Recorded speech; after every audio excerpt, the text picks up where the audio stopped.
Welcome to Solo Shot First, and today we're going to be having a look at the Han Solo figure from Star Wars Return of the Jedi.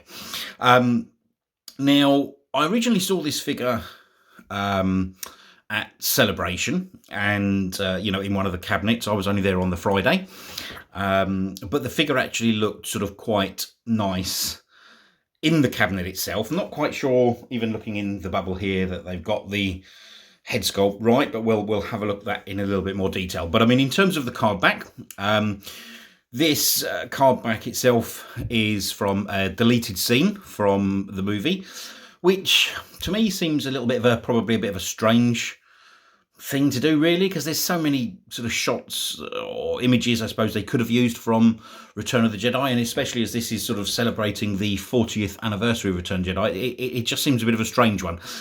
Don't get me wrong, I don't dislike the card back in any way, shape or form. I think that is, that's a classic style Han Solo pose, if you want to class it that.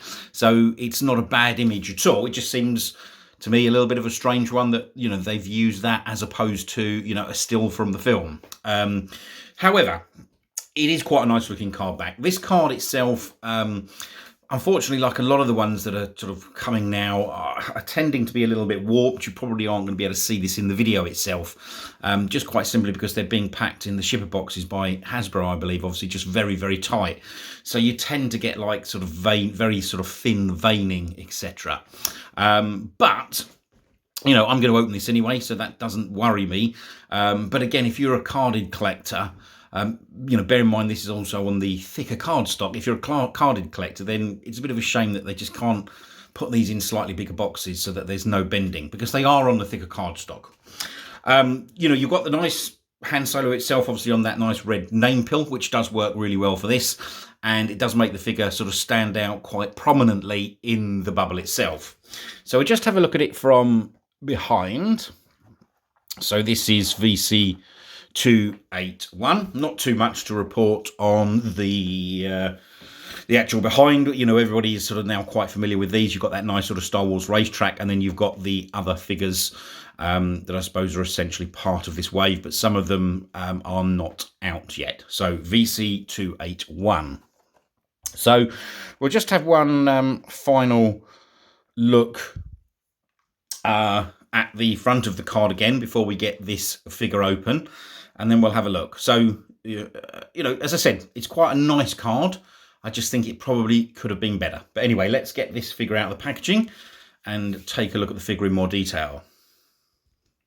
Okay, so with the figure out of the packaging, the first impressions, it's quite a nice looking figure.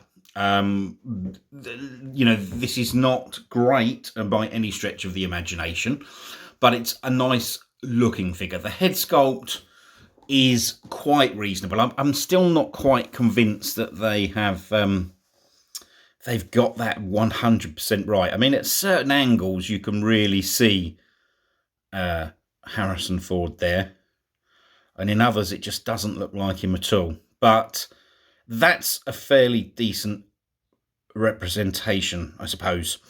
And I do like I really do like the way that they've done that, this sort of thicker jacket. Where it lacks, and where obviously it sort of falls down, and I know other people have mentioned this before, is in the legs. They haven't actually, I think that this is obviously being sort of slightly kit bashed. And I think other people have mentioned those legs are from the actual Han Solo from the actual Solo line, or the Solo VC figure, with just obviously some slight adjustments.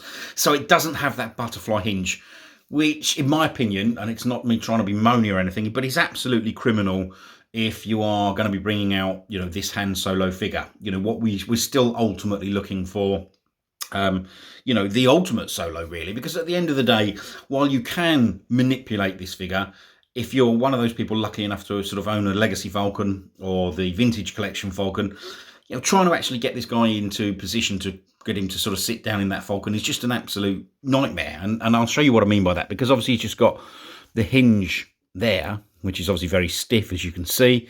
Yes, you can swivel it there, but it just makes the whole sort of process of getting him sort of together, ready into that sort of seated position, it just doesn't work. And I think that's a really a really bad point with regards to the actual figure itself.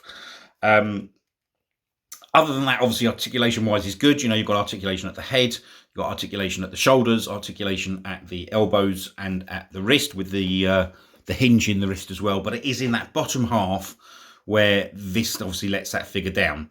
And when I said, obviously, you know, the fact that manipulating the figure is difficult because it doesn't have that butterfly hinge, is the blaster and the holster here, obviously, on his right hand, or his right leg is actually attached to the leg, and that's great. I actually really love the look of that. I think it looks really, really nice. But without that butterfly hinge, it just makes that getting this figure into a position where you can sit him down or put him into a cockpit is just a bit of a nightmare. And I think that's a really, really missed opportunity with this figure. Other than that, it looks really, really good from the front. And I think, you know, you get him into a right pose. I'm not going to do that now, but you know, you get him into some good poses, and he does look good. It does look good, but it is just that bottom half of the body that lets this figure down.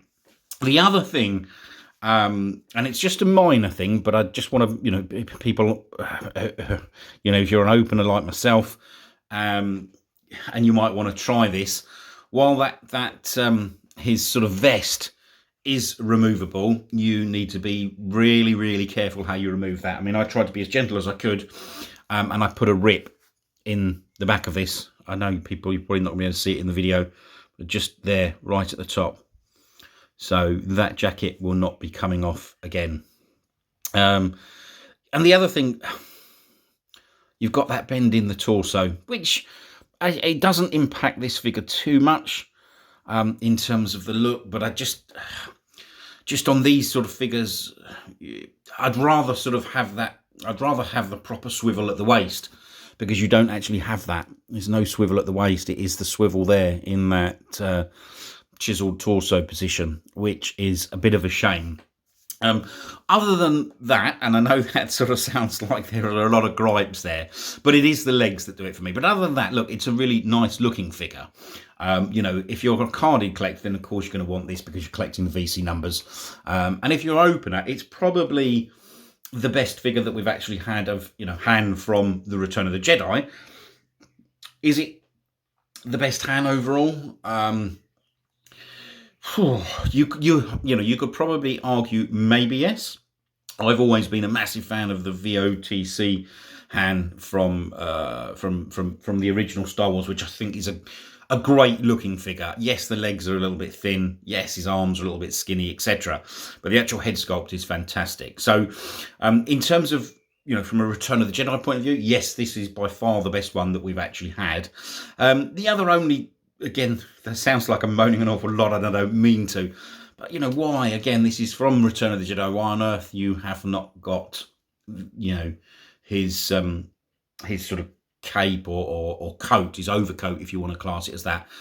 It just seems, you know, a little bit, I don't know whether it's cost saving or whatever it is. It just seems like such a missed opportunity. Again, you know, you see him in Return of the Jedi. The other figures that we've had from the line of, you know, from the vintage collection and in the Black Series, both came with that overcoat.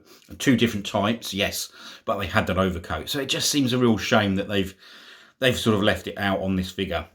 In terms of the accessories that do come with this figure, and this is nice, it does just come with the one blaster, but I think that's I think it appears to be sort of probably a new mold, or possibly a new blaster, and it does fit into the holster really nicely. And that's sorry, my camera works all over the place.